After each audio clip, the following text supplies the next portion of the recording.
Have you ever seen a film that scared the hell out of you? I have. It was John Carpenter's The Thing from 1982. I watched it with my dad late at night when I was about 12, and I was completely horrified of it.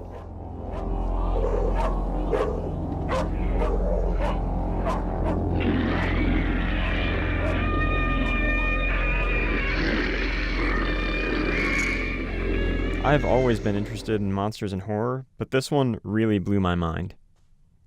As a genre, horror is supposed to show the worst of humanity, and in turn, the capacity for evil within us all. And the genre's monsters reflect this. So what does it mean when the monster disguises itself as human, like it does in The Thing? And what does it mean that this concept is so terrifying?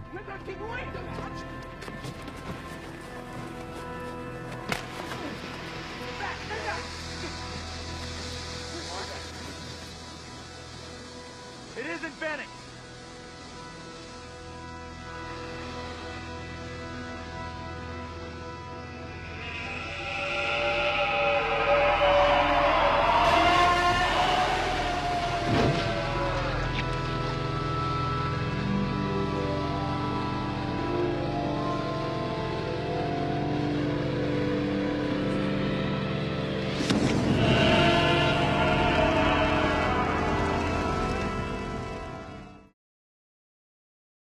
By examining 4 films with monsters that disguise themselves as humans, I plan on finding some answers to these pressing questions. We'll work through the films chronologically, tracing the theme of the great unknown that lies within us all as it evolves through shifting forms in cinema and the monsters of that cinema. First up is Don Siegel's 1956 classic, Invasion of the Body Snatchers. The story is framed as a flashback sequence in which Dr. Miles Bennell recounts his return to his hometown of Santa Mira, California. There are reports of strange occurrences in the town. Little boys being afraid of their own mothers, a slew of canceled doctor's appointments to see Dr. Miles, and a whole lot of wondering about whether Uncle Ira is who he says he is. Well, is he Uncle Ira or isn't he Uncle Ira? After a visit to his neighbor's house with his former girlfriend, Becky Driscoll, Dr. Miles begins to understand that the whole town has been infected by strange pods that birth clones of people within the town. While you sleep, the pods steal your consciousness and create identical, empty versions of you. The featureless forms of the birthing bodies are an astute visualization of the emotional emptiness of these copies. As Becky's cousin, Wilma, describes, "He isn't. There's something missing. He's been a father to me since I was a baby. Always when he talked to me, there was a special look in his eye. That look's gone." Additionally, the pods looking identical themselves correlates with the mass conformity they are creating with their new pod people. The driving force behind the sense of fear in the film is a paranoia of this mass conformity. The conformity and the apathy attached with it surround the protagonist and alienate him from everyone. The film's closing sequence on the highway is a perfect visualization of this fear of conformity and fear of the unknowableness of the people around you.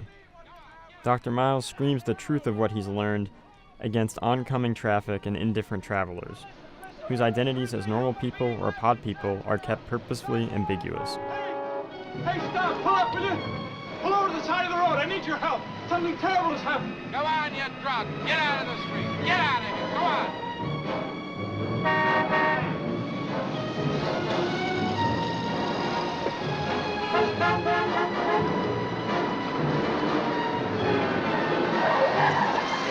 Are you crazy, you big idiot? Look! You fools! You're in danger! Can't you see? They're after you! They're after all of us! Our wives, our children, everyone! They're here already! You're next! You're next! You're next! You're next! You're next! Miles is able to find help, though, in the form of one of the doctors he has been recounting his story to. But the paranoia of his encounter still lingers, as we see in the film's final frame.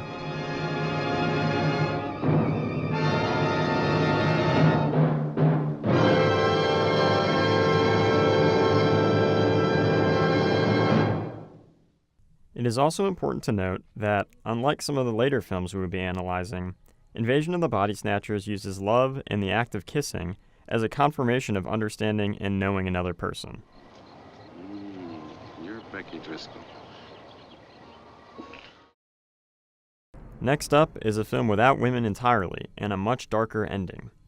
John Carpenter's The Thing.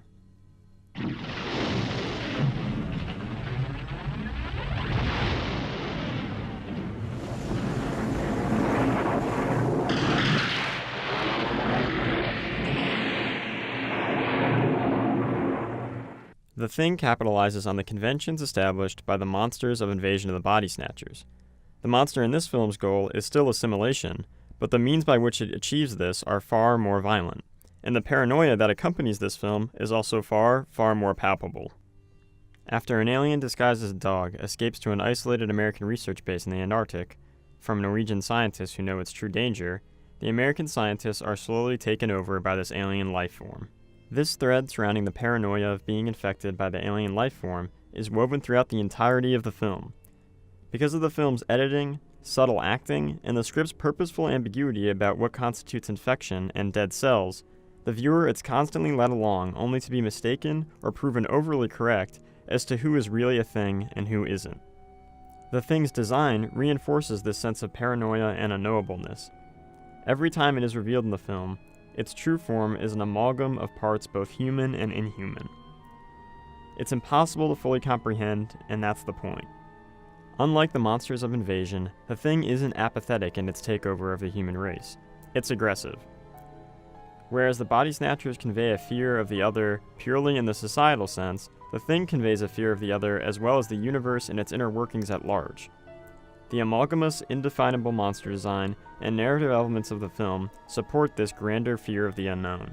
The protagonist's introductory scene in the film is a great example of one of these narrative elements, and foreshadows the events to come in the film.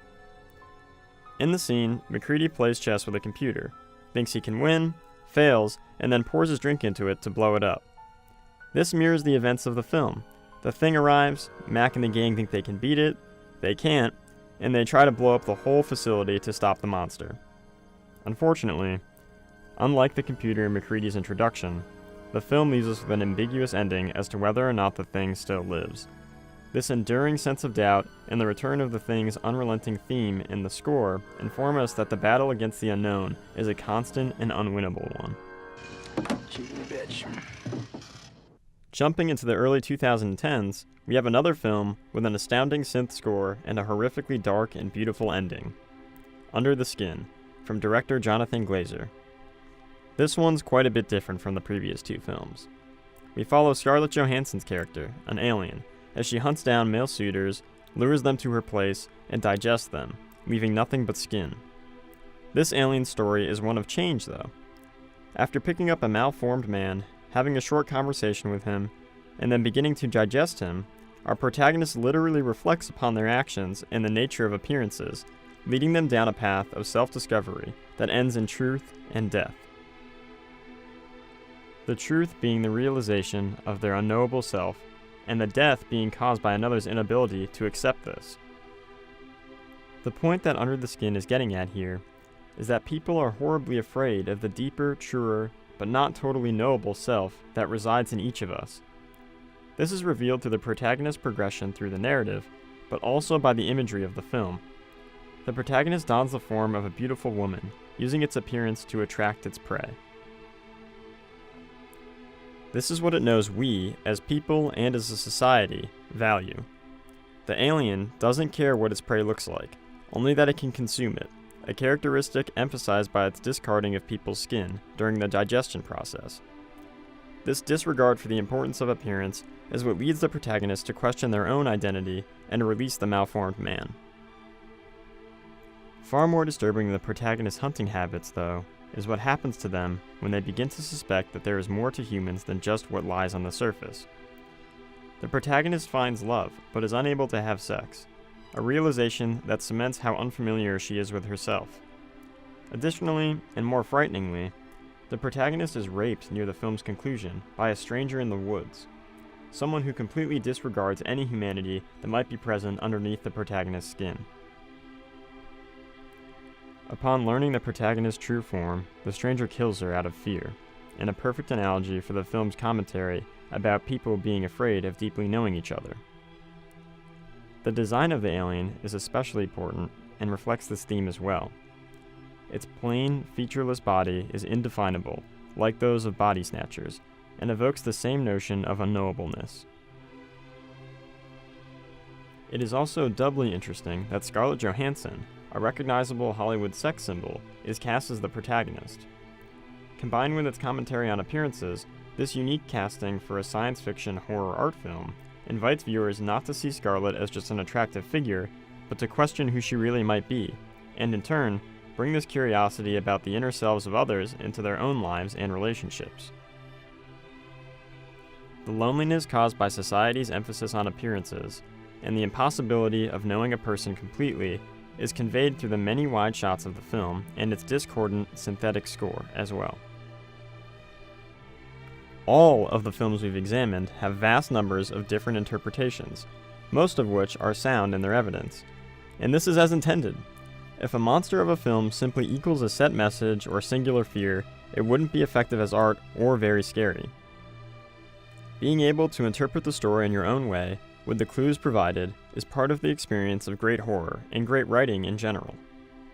Ultimately though, while it may be impossible to pin a specific explanation to each of these films, it is possible to say, and I hope I've done so with this video essay, that they all include discussion about a specific truth of the human condition, and that truth's implications. The truth being that it is impossible to ever completely know other beings and the universe entirely. The implications of this truth are shown through the different interactions of characters with the monsters in their films. By revealing this truth and raising awareness of their societal implications, the films are working to combat this impossibility of understanding. Stories, storytellers, and the monsters they create will continue to do so, and I think they'd like their viewers to continue fighting to understand others as well, even if, in the end, it is a battle that can never truly be won. Well, what do we do? Why don't we just wait here for a little while? See what happens.